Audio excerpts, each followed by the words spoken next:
Employer ఇస్తున్నటువంటి కోరుతున్నటువంటి skills మన దగ్గర లేకపోయినప్పటికీ మనం ఎలా ఆ స్కిల్ నేర్చుకుని మనకు నచ్చిన ఉద్యోగాన్ని చేయొచ్చు అన్నటువంటి సమాచారము ఈ డీట్ అందజేస్తుంది.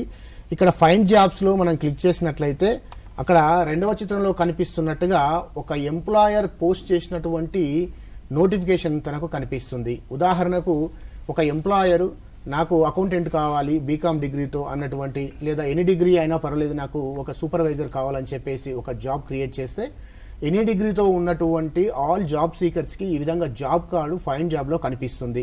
ఆ విధంగా ఆ జాబ్ నోటిఫికేషన్లో ఎక్స్పీరియన్స్, తర్వాత ఎలాంటి ఉద్యోగము, ఎంత శాలరీ ఇస్తున్నాడు, ఎంప్లాయర్ ఏ క్వాలిఫికేషన్ అడుగుతున్నాడు, ఎలాంటి స్కిల్స్ రిక్వైర్డ్, ఎంప్లాయర్ ఎలాంటి స్కిల్స్ కోరుతున్నాడు, జాబ్ ఎలాంటి ఉద్యోగం ఇది, జాబ్ డిస్క్రిప్షన్ ఏంటి అని ఇవన్నీ చదివిన తర్వాతే ఒక ఉద్యోగార్థి, ఒక జాబ్ సీకరు నచ్చితే లైక్ చేస్తాడు, లేకపోతే రిజెక్ట్ చేస్తాడు.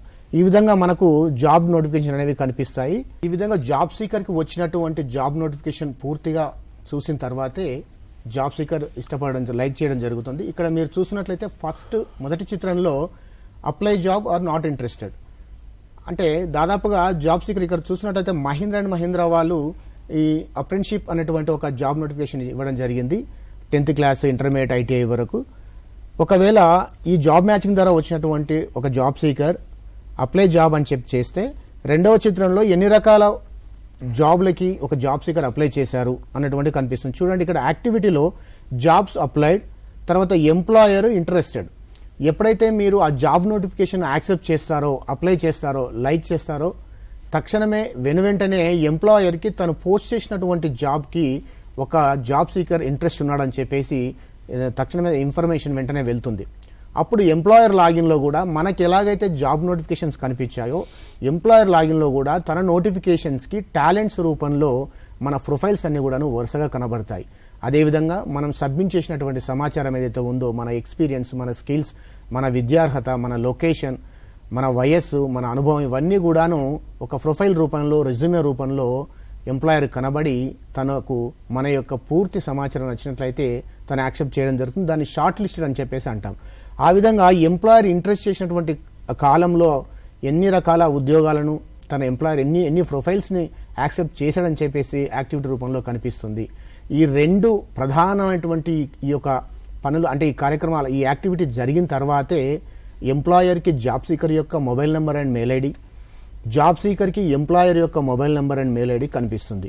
అంతవరకు, అంటే ఈ యాక్టివిటీ జరిగేంత వరకు కూడాను మీ యొక్క కాంటాక్ట్ ఇన్ఫర్మేషన్ ఏదైతే ఉందో దాన్ని గోప్యంగా ఉంచడం జరుగుతుంది.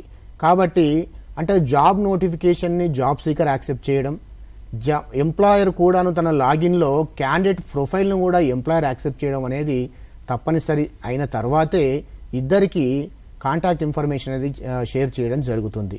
ఆ తర్వాత ఎంప్లాయర్ తనకు నచ్చినటువంటి ఇంటర్వ్యూస్ పద్ధతిలో ఆఫ్లైన్, ఆన్లైన్లో ఏదో విధంగా తన యొక్క రిక్రూట్మెంట్ ప్రాసెస్ను పూర్తి చేయడం జరుగుతుంది.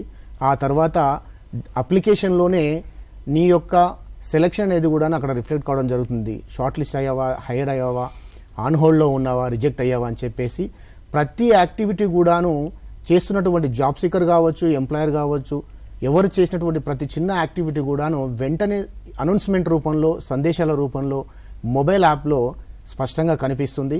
కాబట్టి ఈ యొక్క డీట్ ప్లాట్ఫామ్ అనేది చాలా ట్రాన్స్పరెంట్గా, తర్వాత మనం కోరినట్లుగా, మన నివాస ప్రాంతం ఆధారంగా, మనకున్న నైపుణ్యాల ఆధారంగా, మనం ఆశించిన వేతనం ఆధారంగా, మనం ఎంచుకున్న సెక్టార్ ఆధారంగా సరైనటువంటి జాబ్ మ్యాచింగ్ ఫంక్షన్ అనేది AI డ్రివెన్ ద్వారా ఈ యొక్క డీట్ ప్లాట్ఫామ్ అనేది మనకు చక్కగా అందిస్తుంది.